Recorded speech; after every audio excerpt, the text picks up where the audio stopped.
Hello viewers, আমি পাপিয়া সারোয়ার। আসসালামু আলাইকুম। আপনারা সবাই কেমন আছেন? আমি আলহামদুলিল্লাহ অনেক ভালো আছি। আজকে আমি আপনাদের দেখাবো খিচুড়ি রান্না করি কিভাবে।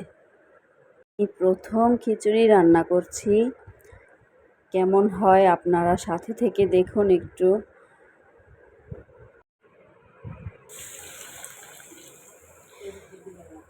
আসলে বৃষ্টির দিন খিচুড়ি রান্না করতে বলছে আমার হাজবেন্ড, সেই জন্য খিচুড়িটা রান্না করে দেখছি খিচুড়িটা কেমন হয়। তো আমি এখানে সবজি কেটে নিয়েছি, আদা রসুন বাটা, পেঁয়াজ মরিচ কুচি, ময় মশলা যা আছে সবই নিয়ে নিয়েছি।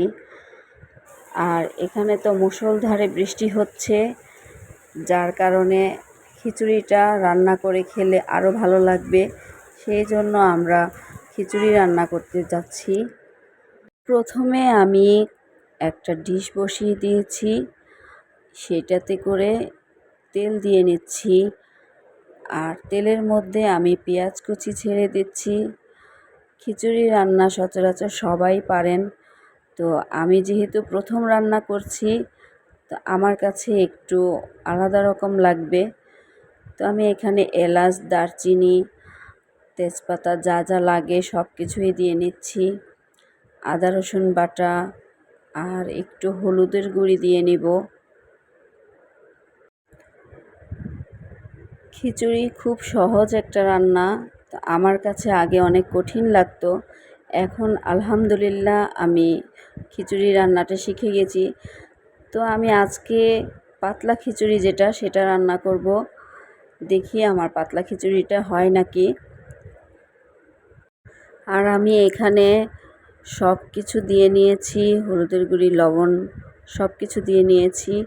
এখন আমি চাউল আর ডাল সব মিক্স করা যেগুলো, সবগুলো ছেঁকে রেখেছিলাম, এগুলো সব একসাথে ঢেলে দিয়েছি। সবজিগুলো আমি একসাথে ঢেলে দিয়েছি। আর আমার বাসায় শুধু মিষ্টি কুমড়াই ছিল, সেই জন্য আমি অন্য কোনো সবজি দিতে পারিনি, যা ছিল বাসায় তাই দিচ্ছি। আর বৃষ্টির মধ্যে তো বাহিরে যাওয়া সম্ভব না, সেই জন্য অন্য কোনো সবজিও নিয়ে আসতে পারিনি। আর এইখানে দেখেন আমি তরিয়ার পানি দিয়ে দিয়েছি। এখন দেখি খিচুড়ি কোন পর্যায়ে যায়, হয় শুকনা নয় পাতলা। আর কাঁচামরিচ কিছু দিয়ে দিয়েছি। আর খিচুড়িটা রান্না হতে হতে আমি কড়াইয়ের মধ্যে তেল ঢেলে দিয়েছি, একটু মুরগির মাংস রান্না করে নেব। তো তেল গরম হলে পরে আমি পেঁয়াজ কুচি দিয়ে দিচ্ছি।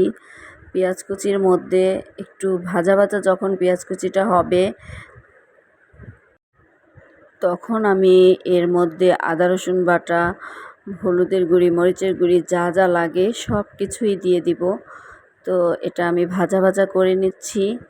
যখন পেঁয়াজটা লাল হয়ে আসবে তখন আমি ওটার মধ্যে এই যে ময় মশলা যা আছে আপনার এলাচ, দারচিনি, লং এগুলো দিয়ে নিলাম।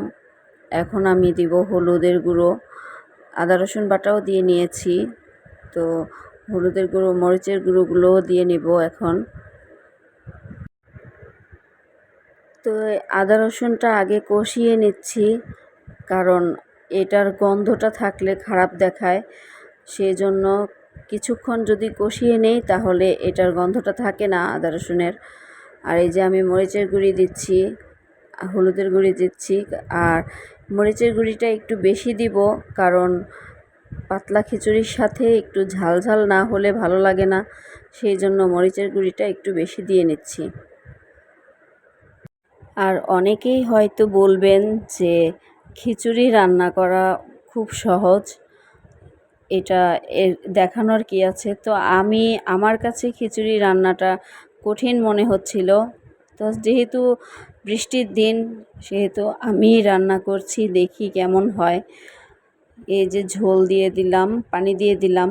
তো পানিতে লবণ কিছুটা ছিটিয়ে দিয়ে আমি এটাকে কিছুক্ষণ কষিয়ে নিব। আর এই পানিটা কষাতে কষাতে যখন ফুটে এসেছে আর এটার মধ্যে তেল বের হয়ে যাবে, মানে তেল উপরের দিকে উঠে আসবে, তখন আমি এটার মধ্যে মুরগিগুলো অ্যাড করে দিব। এই যে আমি মুরগিগুলো ছেড়ে দিয়েছি, তো এগুলোর মধ্যে সবগুলো মুরগি একসাথে ঢেলে নিব। মুরগিগুলো সব একসাথে ঢেলে আমি এটাকে একটু নাড়িয়ে নিব। তারপর যখন একটু হয়ে আসবে তখন আমি এটার মধ্যে আলু অ্যাড করব। তো এখন শুধু মুরগিটাই দিলাম। আর মুরগি রান্না করব, এটার মধ্যে তো অবশ্যই পা দিতে হবে, মুরগির পা। তো আমার ছেলে বলছিল যে আম্মু মুরগির পা দিও না। তা আমি বলছিলাম যে মুরগির পা না দিলে খাবো কি, মুরগির পাটাই তো বেশি ভালো লাগে। তো এগুলো নিয়ে মা ছেলে একটু হাসাহাসি করছিলাম। এখন এই যে আমি আলু দিয়ে দিয়েছি আর এটাকে ঢাকনা দিয়ে ঢেকে দিব এখন। আর আমার মুরগিটা হতে হতে আমি আবার খিচুড়িটার দিকে দেখছি যে খিচুড়িটা হয়েছে নাকি। তো খিচুড়িটা আল্লাহর রহমতে বুড়বুড়িয়ে চলে এসেছে। এই যে দেখেন, আবার মাংসটাও আমার সুন্দর কষিয়ে চলে এসেছে। তো মাংসটাকে আমি ভালো করে নেড়ে দিচ্ছি, উলটপালট করে দিচ্ছি যাতে এটা আরেকটু ভালোভাবে হয়ে আসে। আর আমি এরপর ঢাকনা দিয়ে দেব। আমার মুরগির মাংস রান্নাটা প্রায় হয়ে যাচ্ছে। তো এটা সুন্দর একটা কালার এসে গেছে। আমি এখানে পানি ঢেলে দিব। আর আমি এখানে একটু বেশি করেই পানি দিচ্ছি, কারণ আমাদের বাসার সবাই ঝোল খুঁজে শুধু। আর খিচুড়ির সাথে, পাতলা খিচুড়ির সাথে একটু ঝোল ঝোল হলেই খিচুড়িটা বেশি স্বাদ লাগে। আর আমি এখানে ঝোলটা দিয়ে ঢাকনা দিয়ে ঢেকে দিচ্ছি। আবার একটু পরে আমি খিচুড়িটা দেখছি। আল্লাহর রহমতে আমার খিচুড়িটা হয়ে গেছে। এই যে দেখেন কত সুন্দর হয়ে গেছে, আর বুটবুটি ছাড়ছে কত সুন্দর। আর আমি এখানে রসুন দিয়ে দিয়েছিলাম 2টা। এই যে মুরগির মাংসটাও হয়ে গেছে। এই যে রসুন 2টা শুধু ভেসেই থাকে, ডুবে না। আর আমি এর মধ্যে একটু ঘি দিয়ে দিয়েছি, ঘিটা দিয়ে একটু নাড়াচাড়া দিচ্ছি, অনেক সুন্দর ফ্লেভার আসছিল। আর এই যে দেখেন আমার খিচুড়িটা হয়ে গেছে। কিছু ভর্তা বানিয়ে নিয়েছিলাম, সেটা দেখানো হয়নি। আর আমি মুরগির মাংসটাও রান্না করে ফেলেছি, এই যে মুরগির মাংসটা। তো বন্ধুরা, আমার এই ভিডিওটা যাদের ভালো লেগেছে তারা লাইক, কমেন্ট, শেয়ার এবং সাবস্ক্রাইব করে দিবেন। আর অলরেডি যারা সাবস্ক্রাইব করে দিয়েছেন তাদেরকে অনেক অনেক অনেক ধন্যবাদ।